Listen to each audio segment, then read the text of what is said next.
নমস্কাৰ। আজি এটা বিশেষ কাৰণত আপোনালোকলৈ এই ভিডিঅ'টো আগবঢ়ালোঁ। মানে আমি এখন চুটি ছবি বনাইছোঁ, মই আৰু মোৰ লগৰ কেইগৰাকীমান ভাইটি এজন। এনেকৈ চুটি ছবিখনৰ নাম হৈছে ৩ দিন বন্ধ কোঠৰী।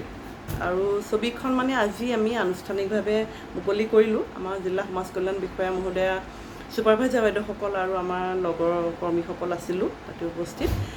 আনুষ্ঠানিকভাৱে কৰা হ'ল যদিও মোৰ ইউটিউব চেনেলত এতিয়ালৈকে দিয়া হোৱা নাই। বহুতেই সুধি আছে কেতিয়া চাব পাম, লিংকটো দিয়া এনেকৈ বহুতেই বিচাৰি আছে। সেয়ে ভাবিলোঁ আহি পেলাই বহুত ভাগৰুৱা হৈ গৈছোঁ, কাৰণ প্ৰগ্ৰেমটো আছিলে যিহেতুকে। নাই বোলো এটা ভিডিঅ' কৰি মই আপলোড দি দিওঁ, কিমান আৰু সকলোকে উত্তৰ দি থাকিম, কথাখিনি বোলো মই ভিডিঅ'টোৰ জৰিয়তে আপোনালোকক জনাওঁ। মানে কি হ'ল, আমাৰ ছবিখনত অকণমান সামান্য কিবা এটা টেকনিকেল প্ৰব্লেম পাইছোঁ, সেই যাৰ কাৰণে আপলোড দিব পৰা নাই।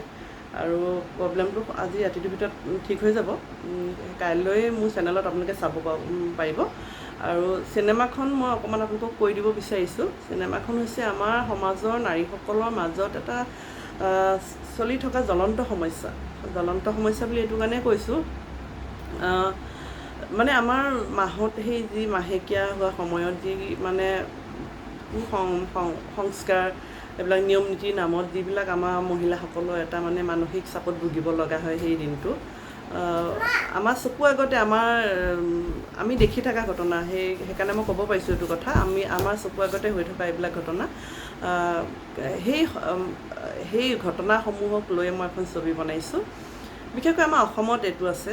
শাৰীৰিকভাৱে যিটো কষ্ট সেইটো বা সকলোৱে পায়েই, কিন্তু মানসিকভাৱে যিটো কষ্ট মানে আমাৰ অসমত অলপ বেছি, আৰু এইটো নিয়ম নীতিটো অলপ বেছি। সেইখিনিকে আমি মানে এই ছবিখনৰ জৰিয়তে দেখাওঁ বুলি ভাবিলোঁ।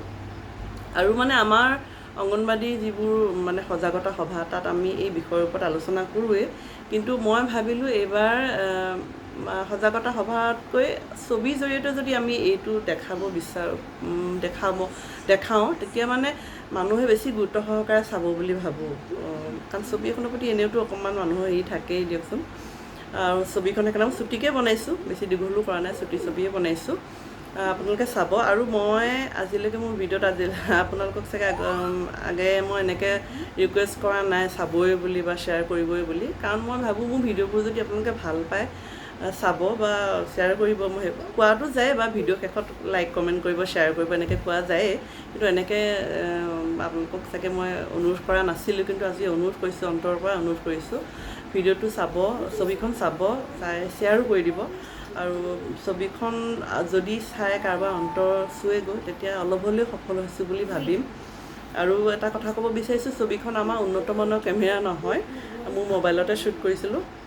আপোনালোকে পৰ্দাত চোৱা বা ভাল দামী মোবাইলত শ্বুট কৰা ছবিসমূহ তেনেকুৱা সোৱাদ এটা নাপাব চাগে, কিন্তু ছবিখন ভাল পাব। কাৰণ কিয়, সমস্যাসমূহ আমাৰ সমাজত ঘটিয়ে আছে, আপোনালোকে দেখি আছে যিবোৰ। আৰু এই সমস্যাসমূহক লৈ কিন্তু ফেচবুকে মই মানে লিখা দেখিছোঁ, ছ'চিয়েল মিডিয়াত মানে লিখা দেখিছোঁ, কিন্তু মানে ভিডিঅ' আকাৰত আজিলৈকে মোৰ দৃষ্টিত পৰা নাই এনেকৈ মানে প্ৰকাশ কৰাটো। ঠিক মই চেষ্টা এটা কৰিছোঁ, আমি সকলোখিনি মিলি চেষ্টা এটা কৰিছোঁ সমাজলৈ এটা বাৰ্তা দিবলৈ, যে এইবোৰ কুসংস্কাৰ, অন্ধবিশ্বাস থাকিব নালাগে।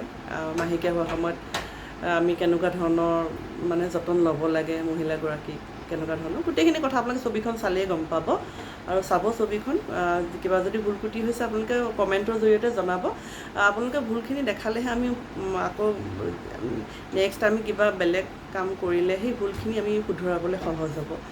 সকলোকে অনুৰোধ কৰিছোঁ, কাইলৈ আপলোড দিম মই, মোৰ চেনেলতে পাব। আজি অকণমান সমস্যা হ'ল বাৰু, তেন্তে চাব আৰু। ধন্যবাদ।